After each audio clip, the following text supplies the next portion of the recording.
서울시민교회 성도 여러분, 영상을 통해서 만나게 되어서 반갑습니다.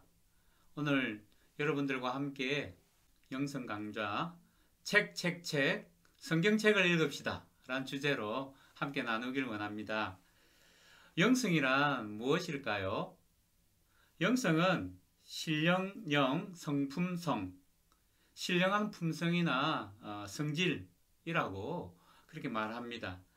영성에 대한 다양한 해석이 있는데요. 저는 하나님과의 관계, 그것을 영성이라고 말하고 싶습니다. 하나님과의 관계가 깊어질 때 우리의 영성이 깊어지고 자라는 것이죠. 원래 우리 교회의 표어, 오직 말씀, 더욱 기도이지 않습니까? 말씀과 기도는 우리의 영성이 자라도록 만드는 일에 필수적인 것입니다. 새해를 맞았습니다. 새해가 되면 많은 성도님들이 올해는 꼭 이것 이루어야 말겠다, 그런 마음의 다짐을 하지 않습니까? 성도된 우리가 자주 결심하는 것 가운데 한 가지, 올해는 꼭 성경 일독 하고야 말겠다, 이런 결심들 합니다. 그런데 대부분 얼마 가지 않아서 그 결심이 무너집니다. 작심삼일 되고 말죠. 성경 좀 읽어보겠다고 성경을 펴니다. 성경을 펼칠 때마다 창세기 앞부분부터 주로 읽기 시작하죠. 그런데 구약 끝 말라기까지 가보질 못하고 중도 포기하고 맙니다. 그래서 올해는 구약 말고 신약부터 한번 읽어야겠다 생각하고 신약을 펼칩니다. 마태복음을 펼쳐서 읽기 시작하면요, 누가 누굴 낳고 누가 누굴 낳고 계속해서 족보가 나옵니다. 그 족보 앞에 그냥 결심이 무너지고 말죠. 아니, 우리 조상도 잘 모르는데 이스라엘 사람들의 족보를 읽으려니 재미가 없는 거지요. 지루한 족보를 읽다가 그만 헤맵니다. 그래서 결심은 하지만 신약 요한계시록까지 가보지도 못한 채 중도에서 포기 선언을 합니다. 작심삼일이 안 되게 하는 방법이 좀 없을까요? 어떤 이들은 작심삼일, 3일마다 작심하면 된다 이야기합니다. 하지만 그게 어렵습니다. 왜 이렇게 성경 읽는 것이 어려울까요? 여러분, 정말 성경 읽기가 잘 안 되는 분들이 계시다면 새해에는 성경 읽는 방식을 한번 바꿔보십시오. 저는요, 성경 읽는 방식을 성경을 읽지 말고 성경 말씀을 들으라고 권해드리고 싶습니다. 사람마다 주어진 은사와 능력이 다르지 않습니까? 어떤 분들은 책 읽는 것이 쉽습니다. 어떤 분들은 영상을 보는 것이 편하고 좋습니다. 어떤 분들은 천천히 깊이 묵상하는 것이 좋다고 이야기합니다. 특별히 요즘 젊은이들 가운데는요, 난독증이 있습니다. 말씀을 읽어도, 문장을 읽어도 그 문맥에서 무엇을 이야기하는지 잘 알지 못해서 읽어도 이해가 안 된다고 이야기합니다. 책 읽는 것이 습관이 되지 않은 사람은 책 한 권 읽기가 어렵습니다. 그래서 요즘은 책을 읽어주는 앱이 뜨고 있습니다. 책 한 권을 성우들이 좋은 맑은 목소리로 읽어줍니다. 그러면 짧은 시간 안에 책 한 권을 읽을 수가 있는 거죠. 책을 좋아하시는 분들은 책 읽는 것이 즐겁습니다. 책 한 권 잡으면 다 읽기까지 자리에서 일어나지도 않습니다. 책 읽기가 누워서 떡 먹기라고 말하죠. 그러나 어떤 분들은 어렵습니다. 정말 읽는 것이 어렵다면 다른 방식으로 이제는 도전해 보십시오. 성경을 들으십시오. 하나님의 말씀은 처음부터 읽지 않았습니다. 처음에는 다 들었습니다. 구약시대와 신약시대에 하나님의 백성들은 하나님의 말씀을 들었습니다. 선지자들이 선포하는 말씀을 들었고요, 예수님이 전하는 말씀을 들었어요. 사도들이 선포하는 말씀을 들었습니다. 이스라엘 백성들은 성전과 회당에서 하나님의 말씀을 들려주는 말씀을 들었습니다. 대표적인 예가 구약 느헤미야 8장에 나오는데요. 이스라엘 백성들이 성벽을 재건한 후에 예루살렘 성전 수문 앞에 모두 모였습니다. 그 수문 앞 광장에 모인 백성들에게 에스라가 나무 강단에 올라서서 모세의 율법책을 펼쳤습니다. 그러면 모든 백성들이 자리에서 벌떡 일어섭니다. 새벽부터 정오까지 이 성경책을 펼쳐서 백성 앞에서 낭독합니다. 그러면 다른 지도자들이 그 말씀을 해석해서 백성들에게 들려줍니다. 백성들이 그 율법의 말씀을 듣고 다 울었다라고 기록하고 있습니다. 그렇습니다. 하나님의 말씀을 들을 때에 믿음이 자라는 거죠. 로마서 10장 17절 말씀. 그러므로 믿음은 들음에서 나며 들음은 그리스도의 말씀으로 말미암았느니라 말씀하고 있습니다. 우리의 믿음은 듣는 것에서부터 출발한다라는 거죠. 메시지 성경에는 이렇게 말씀하고 있습니다. 신뢰할 수 있으려면 먼저 귀 기울여 들어야 합니다. 그러나 귀 기울여 들을 것이 있으려면 먼저 그리스도의 말씀이 전해져야 합니다. 휴대전화나 텔레비전을 통해서 오디오를 통해서 성경 말씀을 들을 수가 있습니다. 성경을 들려주는 앱이 수도 없이 많습니다. 저는 주로 갓비플에서 제공하는 성경 통독, 또 한몸 성경 통독, 또 1년 10번 성경 읽기, 듣기, 드라마 바이블 이런 앱을 통해서 성경을 듣습니다. 성경 통독을 돕는 또 커뮤니티들이 많이 생겨났습니다. 성경이 읽어지네, 성경 백독 사관학교, 통성경, 갓비플 성경 통독, 한몸 성경 통독, 토요일마다 성경 한 권을 통독할 수 있도록 또 앱을 보내주는 그런 것도 있습니다. 두 번째로는요, 성경 읽기가 힘드신 분들 성경 말씀을 기록해 보십시오. 아니 읽기도 힘든데 성경을 쓰라고요? 그렇게 말씀하시는 분이 있을 수도 있겠습니다. 그러나 어떤 분들은요, 읽는 것보다 글로 쓰는 것이 마음에 오래 남는다고 합니다. 그래서 마음에 깊이 새기기 위해서 쓰는 것을 좋아합니다. 성경을 쓸 수 있도록 도와주는 그런 성경 필사 노트가 있습니다.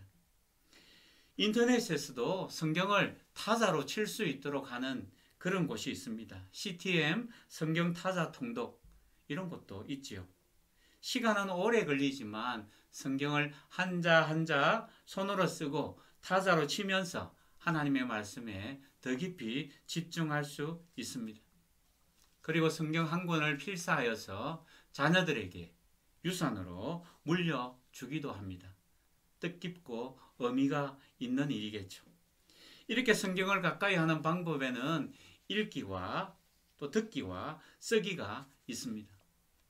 그리고 이것과는 다르게 성경 말씀을 묵상하는 방법도 있습니다. 우리 교회에서도 성경 큐티집을 사서 읽지 않습니까? 성경 말씀을 마음에 오래 담아두고 싶은 좋은 방법은 매일 말씀을 묵상하는 것입니다.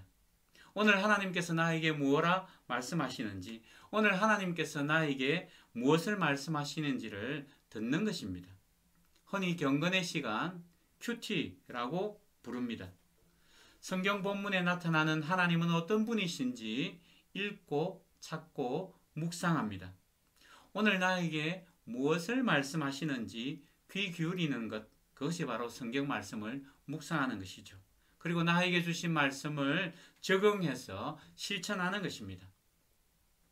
마지막으로 성경 말씀을 더 오랫동안 간직하고 싶은 분이 계시다면 말씀을 암송하십시오. 암송은 입으로 소리 내어서 하는 것이죠.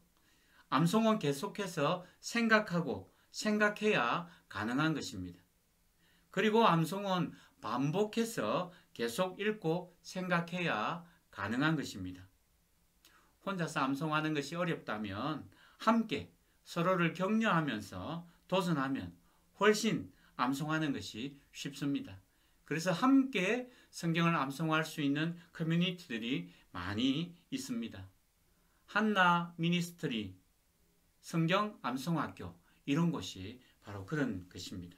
이렇게 손만 뻗으면 성경을 가까이 할 수 있도록 도와주는 여러 도구들이 많이 있습니다. 이런 좋은 도구들을 활용하셔서 올 한 해 성경 일독에 도전해 보시기를 바랍니다. 그런데 말이죠, 우리가 성경을 읽겠다고 결심하면 사단도 그 순간부터 바빠집니다. 어떻게 해서라도 우리의 결심을 무너뜨리려고 온갖 방해 공작을 펼칠 것입니다. 그래서 도움이 필요합니다. 개인적으로 성경 읽기가 힘들다면 소그룹으로 성경 읽기에 도전해 보십시오. 가족들과 함께 성경 읽기를 하고요. 순별로 성경 읽기를 하고요. 기관별로 성경 읽기를 하는 것입니다. 교회 주일학교 어떤 부서에서는 성경 쓰기 하는 부서도 있더군요. 얼마나 좋은지 모릅니다. 제가 섬기는 유아부에서는 한 달에 한 구절씩 손유일을 하면서 성경 말씀 암송을 합니다. 어린 아기들도 계속 하다 보면 그 말씀을 암송합니다. 3살, 4살 친구들이 성경 말씀을 암송하는 거 보면 얼마나 예쁜지 모릅니다. 성경 말씀 암송 우리도 가능한 것이죠. 이렇게 결심을 하고 1년 성경 일독하겠다라고 성경을 펼쳐서 읽을 때, 그런데 그 성경이 잘 진도가 나가지 않는 경우가 있습니다. 왜냐하면 성경을 읽다가 막히는 곳이 있기 때문에 그렇습니다. 그 막힌 곳을 뚫어야만 성경을 시원하게 읽어갈 수 있는 것입니다. 그런데 많은 경우 그냥 뚫어야 하는데 막힌 곳을 넘어가 버립니다. 성경 읽기는 읽는데 성경 일독, 이독 하기는 하는데 도대체 무슨 말씀인지 모르고 그냥 읽는 분들이 많습니다. 그래서 성경을 몇 독 읽어도 결국 성경 인물 중심의 이야기는 잘 읽히고 잘 아는데 그 외에는 잘 읽지도 못하고 이해도 되지 않습니다. 신앙생활 좀 하신 분들 대부분이 성경에서 이해 안 되는 부분들이 많이 있다는 것을 압니다. 하지만 그냥 믿으라고 하니까 무턱대고 믿는 경우가 많지요. 하지만 마음 깊숙한 곳에서 이해되지 않는 부분들 때문에 찜찜한 곳들이 성경에 꽤 많이 있습니다. 성경은 창조라고 이야기하는데 세상은 쥐나라고 이야기합니다. 성경이 말하는 창조 역사가 쥐나처럼, 신화처럼 느껴지기도 합니다. 왜 하나님은 선악과를 만드셨을까? 그 선악과를 만들어서 우리를 이렇게 힘들게 하시는가? 선악과가 없었다면 죄도 짓지 않고 좋았을 것을, 결국 인류가 지은 죄의 책임을 하나님께 떠넘기는 그런 일들이 있습니다. 가인과 아벨 얘기는 도대체 또 뭡니까?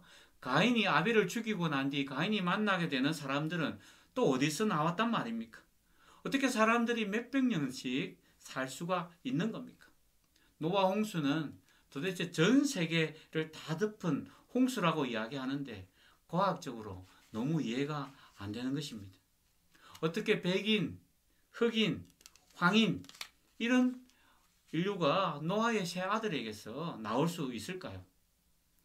구석기 시대부터 시작된 인류 역사 출발 지점이 성경으로 말할 때는 도대체 어디쯤인가요?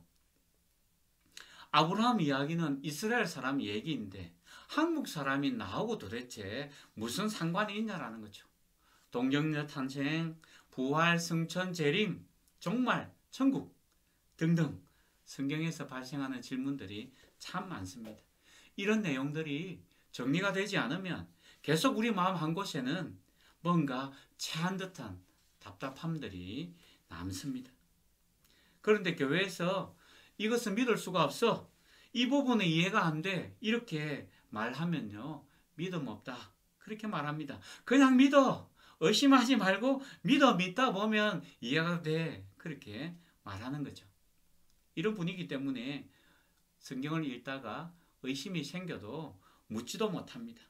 교회 다니는 시간이 늘어나고 나중에 집사가 되고 권사가 되고 장로가 되는데 여전히 이런 문제는 답답한 경우가 많이 있습니다. 그때는 내색도 할 수가 없어요. 물어볼 때도 딱히 없습니다. 여러분, 한 사람이 이 성경을 조리 있게 습득하는 데에는 시간이 걸리고 논리가 필요합니다. 그런데 무턱대고 읽고 믿으라고 하니 성경 말씀을 읽을 때 늘 답답한 것입니다. 이런 막힌 부분들을 뚫어야만 성경이 술술 잘 읽혀집니다. 어떤 성경 부분은 참 잘 읽어집니다. 시편, 잠언 같은 부분은 대부분 잘 읽어집니다. 왜 이런 것들은 잘 읽어질까요? 이것은 마치 딸기와 사골의 차이점과 같습니다. 시장이나 백화점에서 음식을 먹을 거리를 사옵니다. 그래서 딸기도 사고 명란젓도 사고 사골도 사고 간장도 사고 생선도 사고 이렇게 사옵니다. 그런데 어떤 것들은 즉석에서 먹어도 됩니다. 명란젓 같은 경우는 꺼내어서 밥과 함께 먹을 수가 있겠죠. 물에 한번 씻어서 쓱쓱 씻어서 베어 먹을 수 있는 것이 딸기이지 않습니까? 그렇지만 사골은 어떨까요? 사골은 절대 즉석에서 그냥 먹을 수 없습니다. 요리해야 먹을 수 있는 것이죠. 잠언, 시편 같은 것들은요, 즉석에서 먹을 수 있는 딸기처럼 그냥 읽으면 읽혀집니다. 아브라함 이야기, 다윗 이야기, 이런 성경의 본문들도 쭉쭉 읽어질 수 있는 거죠. 그런데 레위기, 열왕기 상하, 이사야, 예레미야, 에스겔, 다니엘, 사도행전, 로마서, 요한계시록 이런 책은 만만치 않습니다. 요리가 필요한 것이죠. 그냥 읽는다고 읽혀지는 게 아닙니다. 왜냐하면 성경은요, 다양한 형식으로 기록되어 있기 때문에 그렇습니다. 하나님 나라의 법을 시로 기록한 곳이 있고 어떤 것은 역사 기록으로 기록된 것이 있고 설교로 법 조문으로 편지 형식으로 성경을 표현해 놓았기 때문에 또 어떤 것은 환상이나 계시를 보고 묵시록으로 기록해 두었기 때문에 우리가 읽기가 만만치 않은 것입니다. 그래서 성경을 여기 조금 저기 조금 그렇게 찔끔찔끔 읽어서는 이 성경 부분을 이해하기가 어렵습니다. 성경 전체를 쭉쭉 읽어가면서 살펴볼 때 훨씬 이해가 잘 됩니다. 그래서 성경 공부도 필요하고 성경 묵상도 필요하고 설교 말씀도 들어야 하지만 성경 통독, 성경 일독이 필요한 것입니다. 대체로 성경이 잘 이해되지 않는 경우는요, 성경이 기록될 때 시간 순으로 역사를 따라서 시간 순으로 다 기록되어 있지 않기 때문에 그렇습니다. 구약은 창세기부터 시작하여서 말라기에서 마칩니다. 39권의 성경 목록이 있습니다. 그런데 이 모든 목록이 창세기부터 말라기까지 모두 다 시간의 순서를 따라서 기록되어 있지 않습니다. 만약에 시간의 순서를 따라서 39권이 기록되어 있다면 우리가 읽기가 훨씬 쉬울 겁니다. 그래서 성경을 시간 순으로 재배치해서 읽을 필요가 있는 것이죠. 마지막으로 성경을 잘 읽을 수 있는 팁을 소개할까 합니다. 여러분, 성경책을 펼쳐서 올해 성경 일독을 하겠다라고 생각하시는 분, 어떻게 하면 빨리 성경 일독을 할 수 있을까요? 여러분이 가진 성경책을 펼쳐서 성경책 페이지 한 페이지를 빨리 이렇게 넘겨보는 것입니다. 침을 묻혀가면서 넘겨보시는 겁니다. 자세한 내용 읽지 않아도 됩니다. 그냥 성경을 한번 내 손으로 한번 창세기 1장부터 요한계시록 끝장까지 한번 쭉 한번 넘겨보십시오. 창세기가 넘어가고 출애굽기가 넘어가고 레위기가 넘어가는 겁니다. 그리고 마태복음에 들어가고 사도행전을 넘어가서 요한계시록까지 갈 수가 있는 거죠. 한 번도 읽지 않은 분이라면 한번 이렇게라도 성경책 창세기 1장부터 요한계시록까지 한번 넘겨보십시오. 눈으로 읽었습니다. 성경 일독한 것이죠. 그 다음 그렇게 읽고 난 뒤에요. 또 성경을 일독하면서 조금 더 성경을 이해하기 위한 부분이 있다면 우리 성경책은 장으로 또 절로 구분되어 있습니다. 그리고 매 성경책 본문이 시작될 때마다 소제목이 위에 적혀 있습니다. 창세기 1장 1절을 탁 펼치면 맨 위에 천지창조라는 소제목이 있어요. 이렇게 성경은 장마다 아니면 문맥마다 소제목이 달려 있습니다. 창세기 2장 4절부터는 에덴 동산이라는 소제목이 그렇게 적혀 있습니다. 이렇게 성경을 읽기 전에 먼저 소제목, 단락의 제목들을 한번 쭉 눈으로 살펴보는 거죠. 그러면 전체 내용이 어떻게 흘러갈 것인지를 알고서 읽을 수가 있겠습니다. 그리고 무엇보다 하나님의 말씀은 성령의 감동으로 기록된 말씀입니다. 이것은 인간의 지식으로 이해할 수 없는 것이란 거죠. 그래서 우리는 성경을 우리의 지식으로 이해하는 것이 아니라 성령으로 이해하는 것입니다. 성령님께서 깨달음을 허락해 주시도록 성경을 읽기 전에 간절하게 기도하는 것입니다. 성령 하나님, 오늘 이 말씀을 깨닫게 해주십시오. 성경을 읽을 때 가르쳐 주십시오. 그래서 성경을 잘 읽을 수 있도록 도와주십시오. 기도가 필요합니다. 또 성경은요, 하루에 한 장씩, 하루에 몇 구절씩 읽겠다. 그렇게 읽지 마시고 할 수만 있으면 성경은 한 권씩 읽으시기 바랍니다.